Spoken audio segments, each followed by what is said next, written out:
The Q&A is finally here after what? Like a month? I asked you guys to ask some questions, and you did. I feel like there's a good mix between wrestling questions and normal questions, so let's get into it.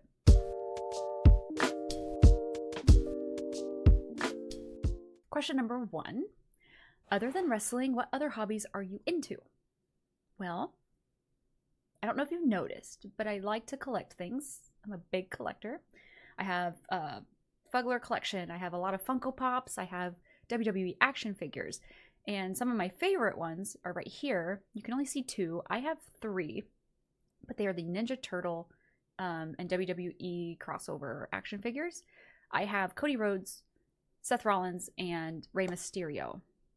But my whole household, we have everyone except Xavier Woods. I'm pretty sure the Kofi Kingston's mine, but I digress. My husband got the only Roman Reigns one we ever found in the stores. They don't sell those ones in stores anymore, but he got the only Roman Reigns one because that was the one he wanted. And then I'm like, I want all of them, so I need Xavier Woods. And then we have, the household has filled that collection. Not that you care, but those ones are pretty cool. I'm also very recently into F1. This is my Charles Leclerc car. I am a Charles Leclerc fan, and I also adore Lewis Hamilton, and it just works out that they're on the same team. And unfortunately, that's Ferrari, but we get through the days. But brand new fan on that, so please don't ask me any questions. Still learning it, but it's so much fun. I very much look forward to race weekends. But I'm also into reading. I'm a weirdo who likes exercise. I like to lift weights and I like to run. Running really clears my head. What else did I say? Video games. I'm really into video games, but I'm quite the dabbler. I don't have any kids and I don't plan on it. So I have a lot of time. We have, extra money because we don't have kids. So we're just kind of dabbling in and out of things. So for example, like up here, this sign right here, this little thing here, it is a supernatural sign. I used to be really big into like painting and making things. There's a sign, there's a canvas up here that you can't see, but it's of Castiel. Probably one of my favorite things I've ever made. I have a Twitch sign down here that I made years ago. I just kind of dabble in different things, but right now the big new one is F1, but collecting, reading, video games, and exercise. Those are like the core 4 that have stuck with me for multiple years. Question 2. What year did you become a wrestling fan? I became a wrestling fan in January of 2023. Still very new. Almost 3 years now. And leading into the third question, what inspired you to start watching wrestling and begin streaming it? The Undertaker's documentary. I really enjoy documentaries. I actually was not interested in it at all. My husband wanted to watch it. I'm like, yeah, go for it. Like, I have zero interest in this because I was like painting my nails, so I wasn't like fully paying attention. So I'm like, yeah, watch it. I don't care about it. I was one of them people who was like, it's fake. I don't get it. I don't understand it. I'm not gonna watch it. But I started like paying attention, and next thing I know, I'm like right up there watching it with him. I'm like, this is actually interesting. What the hell? My husband grew up watching WWE, so he slipped right back into it very easily. But we've been watching ever since, and we've gone to a couple shows, and we'll probably go to more in the future. And yeah, the rest is history. Now on to streaming it. I didn't start streaming wrestling content immediately. I believe it was probably over a year from watching it to when I started streaming it. And oh my goodness, this is my content. I've been streaming and making content for 7, almost 8 years. And my content has gone through many evolutions, if you will. But before I was doing WWE, I was just gaming. And right before that, I had actually just like quit streaming and quit content creation for almost a year with no intentions of coming back. So then I came back and I started gaming. And I do love video games, but I don't know if you know this about me, but I'm not a very entertaining person. I am very quiet. So video games for me, like the video games that I like to play and I can play for hours and hours, are not fun to watch. And especially because I'm not a naturally entertaining person myself, So like Supermarket Simulator, I could play that game for like 12 hours straight. Streaming it, however, is not like the best for someone like me who just, I have a hard time holding just basic conversations and just talking to myself. That doesn't come natural for me. So gaming was a big one, and just trying to find games that were entertaining to watch and also something I could like stay in, like it could hold my interest and hold my attention. It got difficult, and it gets expensive. Gaming can be very expensive. So I never looked forward to it. And then I realized that there was a community that did wrestling content and watch alongs and stuff, and I was like, that could actually be really fun. So like one day I was just like, what do y'all think? Like, if I watched wrestling, would you guys hang out with me? Like, you want to do this? And then tried it out, and I really enjoyed it. It made me like streaming again, and it made me more comfortable with streaming, and it's only gotten better since. So that's kind of how I started streaming it, I guess. Question number 4. What's your favorite album? Easily, hands down, no questions asked, Death of Peace of Mind by Bad Omens. 10 out of 10 album. No skippable songs, in my opinion. It's from start to finish, almost, if not perfection. If you haven't listened to it, please go listen to it. Bad Omens is. Question number 5. What's your favorite book? These favorite questions, let me tell you, a side note. I hate favorites questions. It's so hard for me to choose just one. Like, any kind of question with favorites, like favorite wrestler, favorite food, favorite book, for example. I'm like, there's so many. Do you know how much I read? I haven't been on top of reading this year, but let's just say, like in January, when I started out this year, I read 6 books in January. So like, I read quite a bit. So asking me to choose one favorite, long story short, I have 3 here, okay? And I'm going to show you because I can never remember authors and stuff. So, and these are just right now, and I went with the ones that made me feel something different when I read them. So we'll start with The Midnight Library by Matt Haig. This book, I am very fascinated with the idea of multiverses or different realities or anything with that. This one has kind of like a dark start. This is what the thing says. It is a dazzling novel about all the choices that go into a life well lived. Which, as I'm reading that, it doesn't really give anything away. But it's really good, and I enjoyed all of the different ways that a life could have happened if you made different choices. So that one was really good. Highly recommend if you've never read. The second one is The Invisible Life of Addie LaRue. This one I just really liked the idea of the story. Addie LaRue has a curse and no one can remember her. And I just thought that was very fascinating, and what a way to live. That would be awful, but this was also a very good read. And the last one, The 7 Deaths of Evelyn Hardcastle, which I think it goes by The 7.5 Deaths of Evelyn Hardcastle in the States. I don't know, something weird with the title, but regardless, this book was so interesting. It was like so many different perspectives. So like, it says somebody's going to be murdered at the ball tonight. It won't appear to be a murder, so the murderer won't be caught. Rectify that injustice and I'll show you the way out. It's just so interesting. Like, there's one person who relives every single person that was at that ball, and they have to try to figure out what happened. It was fascinating. I just really enjoyed it. And I don't think I've ever read anything quite like it before or since. I would say those right now are kind of up there on the favorites. See, it's hard for me to pick a favorite. I don't know. Those were all good books. Go read them. Question number 6. What's your favorite TV show? Then there's some favorite questions that I just know immediately. This one is Supernatural, if you couldn't tell. And also, did you know The Miz is in Supernatural?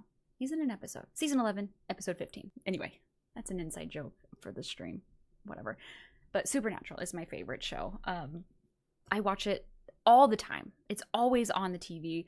It's actually on my TV right now in the other room, but it popped up saying I've watched 3 episodes, so am I still there or keep watching? But now it's just like noise, and then I fall asleep to it as well. And I have watched through this show so many times. And there's still things that I'm like realizing about it. I'm like when I sit down and actually watch it, I'm just like, oh, how many times have I seen this episode and I've never realized that? Anyway, 10 out of 10 show for me. It is my absolute favorite, hands down, no questions asked. See, some favorite questions I can answer. The album, the TV show, easy. Almost any other one, I'm like, well, that's a loaded question. Anyway, question number 7. What were some of your favorite shows growing up? I was a Nickelodeon girly, so I loved the Rugrats. I loved SpongeBob. That was probably my most favorite. Cat Dog, Hey Arnold, The Wild Thornberrys, another favorite. iCarly, shows like that. Nickelodeon just kind of was my jam growing up. There were some Disney shows, but mostly Nickelodeon. Favorite supernatural character, and why don't you like Claire Novak? You just had to add that in, didn't you? I don't like Claire Novak because I am a 33-year-old lady and she is a whiny little teenager. I think that's really what it comes down to. But also my adult brain could be like, yeah, her life was kind of messed up and she has every right to be like that and act like that. So it's really not that deep. But my favorite supernatural character, I think I'll keep out of the core 4, which is Dean, Sam, Cass, and Crowley, right? I'm a Bobby Singer girl. I love Bobby Singer. He is such an in-depth character who just doesn't get enough credit, especially in this show. Like, gosh dang, he's just so underappreciated. And I like his story. Bobby Singer's a good character. But I also like Charlie Bradbury. I don't know, man. The casting of Supernatural is also just done with perfection. Everything. They nailed it. But if I had to choose one, it would probably be Bobby Singer. Has there ever been any moments where you think, I actually don't enjoy wrestling that much anymore? The closest is probably right now, honestly. And it's not that I don't enjoy wrestling. I still like wrestling. I am not enjoying Raw and SmackDown. Raw, not so much, but SmackDown, not enjoying. Like, the storylines, I don't know what they're doing over there. I really don't. But a lot of it is just falling flat for me. I'm not excited about it. And I'm just kind of waiting out this lull, I guess. I do think it will get exciting again eventually. But there's a lot of people out, like Bianca Belair, Naomi, that could make things more interesting. But, it is what it is. Like, obviously, Naomi is with child, so she won't be back for that amount of time. But Bianca with her finger, and I don't know what's going on with that, but it's just hard. And then some of the decisions Creative is making, it just makes it hard right now to be a fan, at least for me. But I have hope that eventually it'll start picking up again and things will be fine. But probably the closest would be right now. If you weren't chasing the dream of content creation, what would be your dream career rather? I would love, in my own dream world, my own fantasy land, I would love to be able to buy a big plot of land and put an animal sanctuary on that land and be able to rescue abused, neglected, just animals in trouble, strays and stuff. Give them a good place to be, take care of them, work with people to foster them, and then eventually find forever homes. That is the dream life for me. But that's a lot of money, and that's a big dream big, so I think I'll stick with wrestling content. But that would be amazing. Just helping animals in general. Fun fact, I started to go to school to be a veterinarian, and I learned real freaking quick that I don't have the stomach for that, so couldn't do that line of work. But rescuing and taking care of animals would be top tier. 11. What would your entrance theme be if you were a WWE wrestler? Probably anything Bad Omens. Again, if we want to go to a fantasy land, I would be so big as a WWE wrestler that I could just go to Bad Omens and say, hey, you want to make a song for me? And they would say, hey, you're cool. So yeah, that's exactly how that would go. I think that's how they would speak to me. But since we don't live in a fantasy land, with songs they have right now, probably something like Limits if I was a babyface, and if I was a heel, I want to say Dethrone, because that is like their angry song, like just screaming the entire way through, and I love that song. So we'll go with that. If I was babyface, probably be limits. If I was a heel, it would be dethroned by Bad Omens. Favorite 3 women wrestlers and favorite 3 men wrestlers. Thank you for giving me 3 options. Favorite 3 women's wrestlers. Rhea Ripley, number 1. And then I just blank on every other wrestler. Who's even a wrestler? God, do I need to look at the roster? Like, why can't I think of a woman wrestler? Rhea. Am I having a stroke? Becky. Oh my God. Okay. Rhea. Becky Lynch. Then the third one, oh, that one's difficult because there's so many good ones. Like Liv Morgan. I miss her so much. Amazing. Jordan Grace. Amazing. I can't think of a third. There's so many good ones. 3 favorite women's wrestlers. Rhea Ripley. Becky Lynch. I guess I'm going to go with Liv Morgan, because my brain can't think of anything else. And my favorite 3 men's wrestlers, that one's a little easier for me. We gotta go Jey Uso, Cody Rhodes, and Kevin Owens. Easy. I also miss Kevin. Did you see the video real fast? Kevin posted a video of him back in the, whatever you call it, training. So that's exciting. Oh my gosh, can you imagine if Kevin Owens came back? I can't.